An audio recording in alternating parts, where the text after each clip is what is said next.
რამ განაპირობა ივანიშვილის გამარჯვება სწორად წარმართულმა წინა საარჩევნო კამპანიამ ციხის სკანდალმა თუ მილიარდერის იმიჯმა ამაზე უკვე ექსპერტები მსჯელობენ. პოლიტოლოგები და პიარის სპეციალისტები წინა საარჩევნო კამპანიას კომპრომატების ომად აფასებენ და აცხადებენ, რომ მმართველ პარტიას გამარჯვებაში წლობით დაგროვილმა შეცდომებმა შეუშალა ხელი. ქართული ოცნების ხელისუფლებაში მოსვლა კი საზოგადოების განწყობამ და გამარჯვების რეალურმა შესაძლებლობამ განაპირობა. აქედან მართავდი სააკაშვილს. და ამაში არის ბევრი სიმართლე და ბევრი მაგალითი მაქვს მე ვიცი მის კარგად ხასიათი და ძალიან ბევრ განცხადებებს და ქმედებებს ვაკეთებდი ისეც აქედან რომ იქიცვლიდა ის პოზიციას და ღებულობდა რაც საჭირო იყო. ერთი წლის განმავლობაში წერილობით თუ ზეპირი მიმართვების შემდეგ კოალიცია ქართული ოცნების ლიდერი ბიძინა ივანიშვილი აცხადებს, რომ პრეზიდენტის გადაწყვეტილებებზე გავლენას ახდენდა.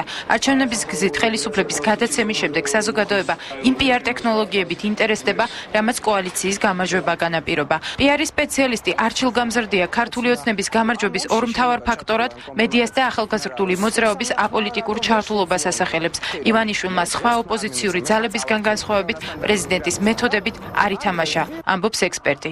ერთ-ერთი მრავალშეცდომათაგანი, რაც ყოფილ მმართველ პარტიას დაემართა, ეს იყო, რომ ადამიანებს არ მიანიჭა ადამიანის, მოქალაქისა და პიროვნების მნიშვნელობა. მთელი საარჩევნო რეფრენი, ასე ვთქვათ, შექმნა პრეზიდენტის მთავარმა ოპონენტმა.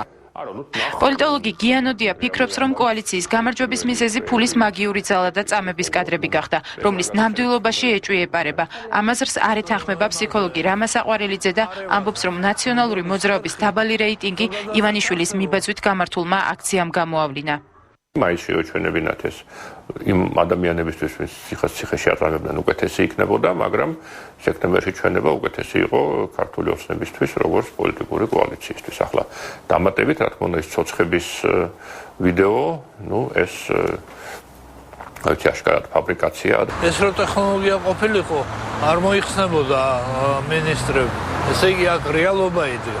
ეკრანზე გამოჩნდა, რომ ერთმა ადამიანმა ვერ შეკრიბა 65,000 და მეორე ადამიანმა შეკრიბა 300,000-ზე გაცილებით მეტი. ამით დამთავრდა ფაქტი და ეს ვაწერტილი იმას თუ ვის როგორი რეიტინგი აქვს.